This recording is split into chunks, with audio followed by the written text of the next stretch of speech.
What is up, everyone? Welcome back to Hum Baby Prospects, and it's time for the 64-team NCAA tournament. And as you can see, the 64 teams are now known, from the obvious teams like Vanderbilt, LSU, Clemson, Texas, to teams like Oklahoma, Alabama, UCLA, West Virginia. Then you got Kansas State, Oklahoma State, Florida made it in. And then, of course, a lot of the teams here ranked towards the bottom, but they are in. They punched their ticket. Little Rock, Utah Valley, North Dakota State won the Summit League tournament.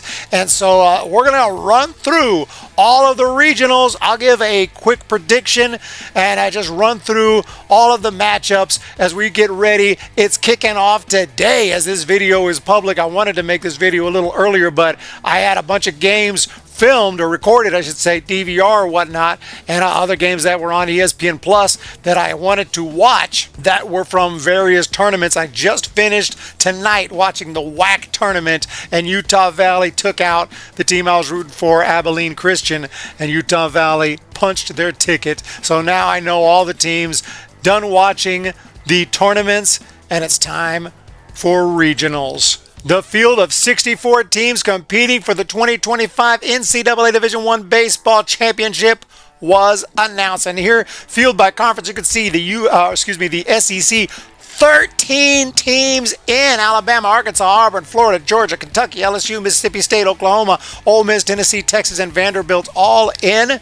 The Atlantic Coast with 9, Big 12 had 8, Big 10 4, American had a couple, Sun Belt with 2, Big West with 2, and Conference USA with 2. All the others, 1 team each, the winners of their respective tournaments. So congratulations to all 64 teams. And let's just jump right into some of these, starting with the let's just start with the number 1 seed of all, by the way, which is Vanderbilt. And they're going to be hosting in Nashville, so it's going to be the Nashville Regional. Vanderbilt is going to be tough. They won the SEC tournament, the most competitive tournament. They beat Oklahoma 6-1. They took out Tennessee 10-0. They took out Ole Miss. Just a super impressive team, absolutely stacked with Vanderbilt, with J.D. Thompson and Cody Bowker, an excellent bullpen. R.J. Austin, Riley Nelson. The names go on and on for this team. But one team to look out for is Wright State. This is a team that finished first in the Horizon League, 25-5 conference record, and they got some big power hitters like Boston Smith and JT Pelcher. Those two combined for 43 bombs this season. And they also have solid pitching. They didn't fare particularly well against non-conference Power 5 teams this season. They got swept by Auburn, Ole Miss, and NC State. Louisville and ETSU, also a lot of big bats. Offense first teams, so they got a chance, but obviously Vandy, the huge favorite here, and I would have to pick Vanderbilt to move on. The number 2 seed is going to be the Texas Longhorns, and they will be hosting with the Austin Regional. They got a lot of really good players and top MLB draft prospects this year. Jalen Flores, Max Ballou, and then there's Ethan Mendoza. There's the powerful and consistent Casey Borba and graduate student Kimmel Schussler, who hit .329 over the past 2 seasons with big power. The rotation is top-notch. The bullpen has a lot of impressive arms that can dominate for multiple innings, like Thomas Burns, several others. The other teams in the Austin Regional, you have UTSA, Kansas State, and Houston Christian. Houston Christian finished the year on a hot streak.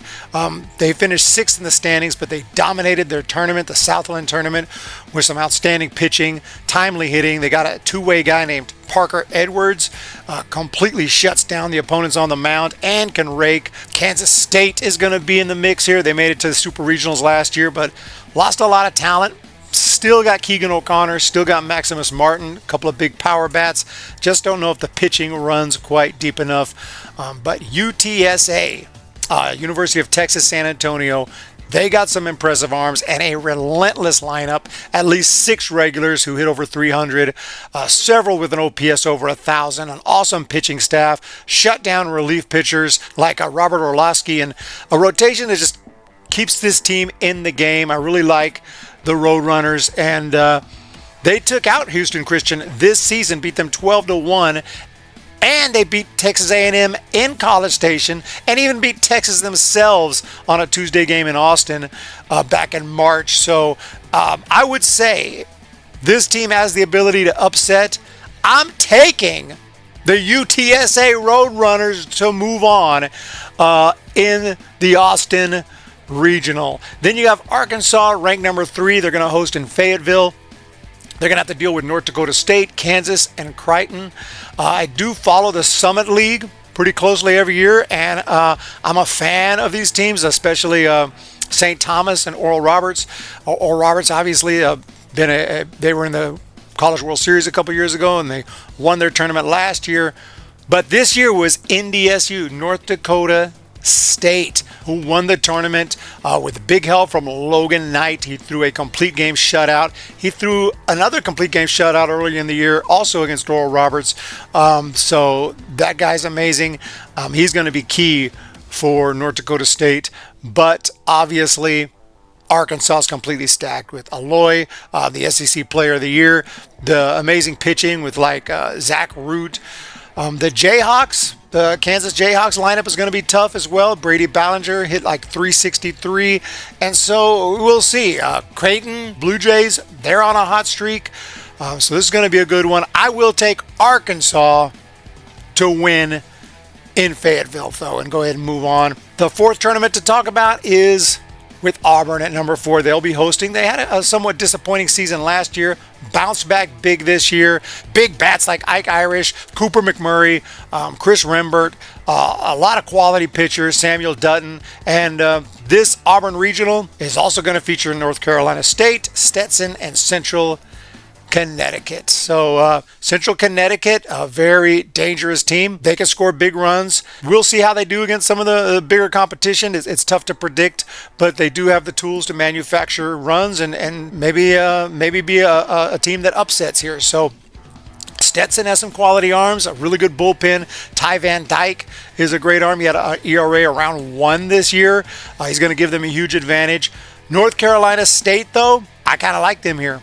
I kind of like them. Chris McHugh is an absolute beast with the bat. Hit 378 this year, and he's not the only dude who can rake. This is a team that doesn't strike out a lot. They know how to get on base. They know how to produce runs. They averaged over 7 runs per game this year. The only question is if the pitching will be good enough, but I think the Wolfpack can surprise here in Auburn, and I'm going to pick North Carolina State to move on. Then the Chapel Hill Regional, hosted by North Carolina. This one's going to feature Oklahoma. It's also going to feature Nebraska and Holy Cross.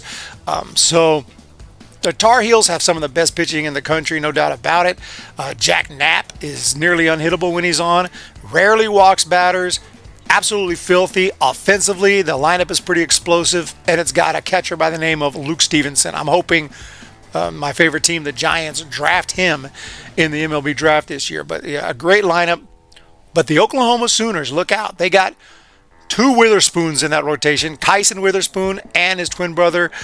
They both dominate. The lineup is full of guys who can hit for power. Easton Carmichael, Jackson Willits, Jason Walk, several other big names in the lineup. Nebraska, team that's been hot lately. They won the Big Ten tournament. Holy Cross, best team in the Patriot League. They went 17-8 in conference play. They won the tourney. I don't know if their pitching is going to survive against these teams, though. So I got to say they are underdogs. I'm going to go ahead and take the OU Sooners, though. I like this team. I think they're going to make it through and upset. They're going to Super Regionals. I got the Oklahoma Sooners. Ranked at number 6, LSU, the 2023 College World Series champs. They're going to be hosting a Baton Rouge Regional, Little Rock, Dallas, Baptist, and Rhode Island. LSU's got to be the heavy favorite. That 1-2 punch at the top of the rotation, Cade Anderson and Anthony Ianson. Big power from first baseman Jared Jones. I can't believe he didn't get taken in the draft last year. An array of bullpen arms as well. But Rhode Island has an impressive lineup. I was looking at their team. Anthony DePino hit 359. They got some solid arms. Dallas Baptist, obviously a team that's been good for a while now, with Grant Jay and Nathan Humphreys, and pretty good pitching staff. Then you got Little Rock. They came out of nowhere. went 5-0 in the Ohio Valley tournament to punch their ticket, and there's some names to watch for on that team. Not super familiar with them, but just looking at their roster, they got some solid hitting. A lot of guys will hit over 300. Pitching wise, a couple of capable starters. Looks like, they got a nice team. I don't know if they're going to be able to beat some of the competition they'll be facing in Baton Rouge, but it's definitely going to be fun to watch. I'm going to say LSU is the team to beat here. I will pick them to move on. Next at number 7, Georgia is an extremely powerful team. They hit 133 home runs this season, first in the nation. They got 8 players with double-digit bombs, including Robbie Burnett, who hit 20. They absolutely dominate on their home field, so they're going to be heavy favorites. Their starters can give up runs, though, and then you have teams like Duke who have an impressive lineup, guys like Ben Miller, OSU Cowboys, Nolan Schubert, Colin Ritchie, then Binghamton, who did beat an SEC team this year. They beat Missouri, so they got a lineup with at least 4 hitters who hit over 340. Their pitching is going to have to step it up big time, but this is going to be a fun one. A lot of offense. Balls are going to be flying out of the ballpark in Athens, no doubt about that. All I can say, good luck to those teams. I got to say, because of Georgia's success at home, I'm going to pick them to move on. At number 8, Oregon State. They're going to host in Corvallis. This one's going to involve the TCU Horned Frogs, the USC Trojans, and St. Mary's. USC, they've been in the tournament for about 10 years, so nice to see them back. A very well-rounded team, but TCU, that's the team to beat here, in my opinion. They won the Big 12 tournament at Globe Life Field. They got Tommy Lepore, went 8-2 this season. They got a lot of good offense, averaged over 7 runs a game. Oregon State obviously has a bunch of huge names, big prospects who are expected to go in the draft. Trent Caraway, Gavin Turley, Dallas Macias, and a lefty reliever, Nelson Keljo, but I think is his name. But as a team, they lost to Oklahoma, they lost to Minnesota, lost 2 or 3 to Nebraska. They got swept by Oregon. So they do beat up on some of the lesser teams, but when the competition gets tough, which it will be against TCU, I just don't know about Oregon State. So I do like TCU here, and also look out for St. Mary's. They have a great offense, hit 301 as a team. They got a freshman named Brady Petit, flirted with 400 this year, but that offense, they're going to have to really explode to have a chance in this one. So I'm going with the Texas Christian Horned Frogs here to move on. And then let's run through the rest of them. Florida State hosting the Tallahassee Regional. Northeastern, Mississippi State. Bethune-Cookman is in. This is going to be an interesting one. Look out for the Northeastern Huskies. They are red hot, great pitching. And if pitching wins in baseball, this team's got a good chance. Will Jones went 11-0 this year, 1.82 ERA. Solid bats like Harrison Feinberg and Cam Maldonado. All these teams got good talent. I'm going to go with Northeastern moving on here in the Tallahassee Regional. That's right, I'm going Northeastern. Then you have Ole Miss in the Oxford Regional, Murray State, Western Kentucky, Georgia Tech. Ole Miss had a great season, obviously. Great lineup, great pitching staff, Hunter Elliott. But I think I like Georgia Tech here. I think I like Georgia Tech. Mason Patel went 10-1, 2.88 ERA. Lots of hitters in that lineup hitting over 300, at least 7 hitters. Murray State's good. Western Kentucky's got some good pitching and hitting. Tough to pick, but I'm going Georgia Tech. The Clemson Regional, we got Clemson, West Virginia, Kentucky, USC Upstate. Third straight season for the Clemson Tigers to host a regional. Great roster, not many holes. Cam Canarella, obviously. They do strike out a lot. The pitching staff will allow runs, and they're probably going to be favorites, but I think I like West Virginia. They won 41 games this year, 4.21 ERA as a team. Solid offense throughout, lots of 300 hitters, a couple 350 hitters, Kyle West and Sam White. A very balanced team. Kentucky barely snuck in. It's a good team, and then USC Upstate making their first appearance in the regionals.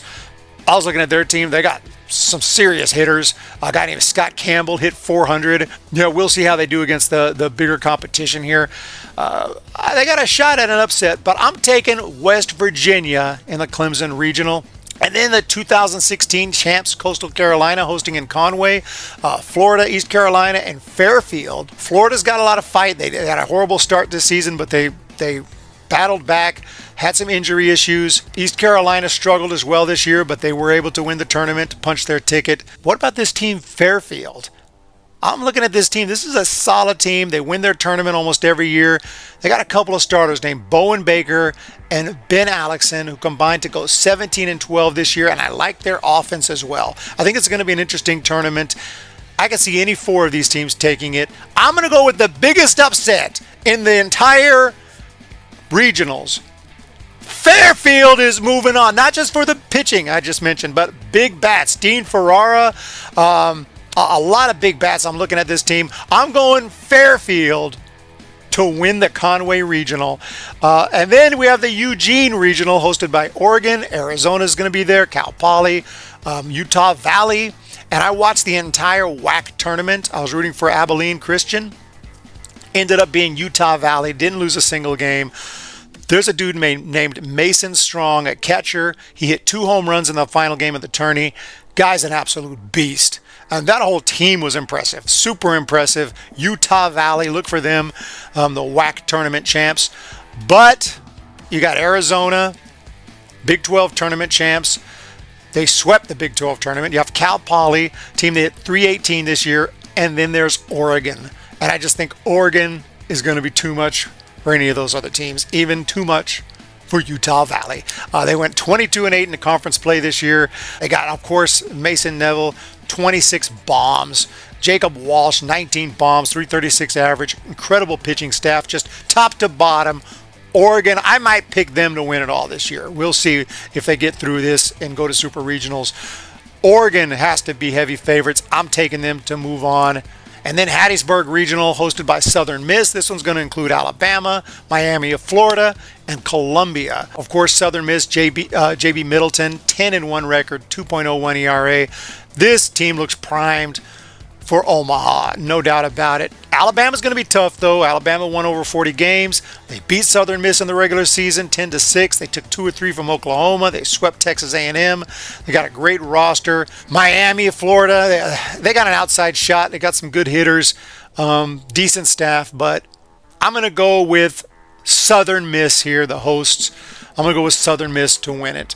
A couple more. We have Knoxville, 2024 champs, the Tennessee Volunteers hosting, and they'll deal with Wake Forest, Cincinnati, and Miami, Ohio. This is going to be super competitive. All 4 teams have a realistic chance. Cincinnati has an impressive lineup with Carrington Cross. He hit 399. Tennessee had a little bit of a slow finish to the year, but played well in the tournament. They're extremely well balanced. They're obviously defending champs. Miami, Ohio swept their tournament. They got a ton of offense. They got some arms like Cooper Katsky, who went 11-1. But I got to say, Wake Forest, I think top to bottom, I like them the best. Obviously, they got a lot of prospects expected to go in the draft. Ethan Conrad, Cade Lewis, Jack Winay, Merrick Houston, so many others, and the pitching, Blake Morningstar, just elite arm.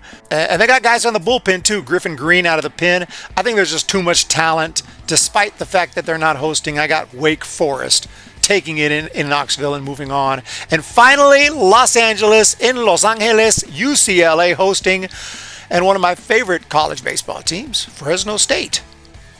They're going to be there. They're going to be actually matching up with UCLA on day 1. Then there'll be UC Irvine and Arizona State. This should be a fun regional. Lots of runs are going to be scored. Arizona State has a fantastic lineup. Isaiah Jackson, Brandon Compton, Matt King. The list goes on and on. Pitching not quite as impressive as their offense. And same goes for Fresno State. Murph Gray and a lot of really good hitters. But the pitching, okay, but not consistently great. UCLA, I think, is a little more balanced. They got a great lineup and some really good pitching, some good relievers like Jack O'Connor, obviously Cholowski in that lineup.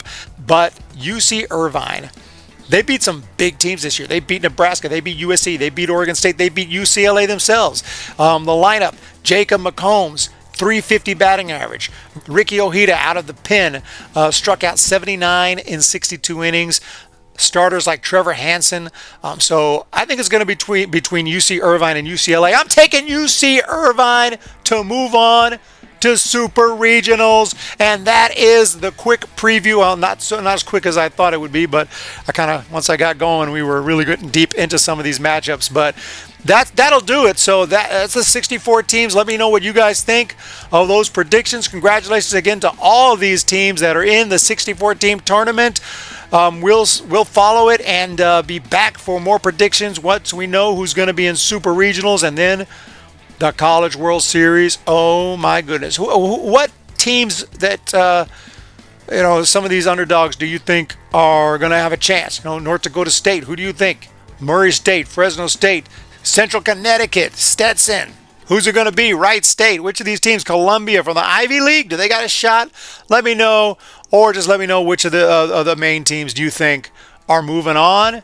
Who's going all the way? Let me know down below. Thank you guys for checking out the video. We're going to do a lot more college baseball talk in the future, predictions, whatnot. So if you like college baseball, hit that subscribe button down below. You guys have a great day. Talk to you later.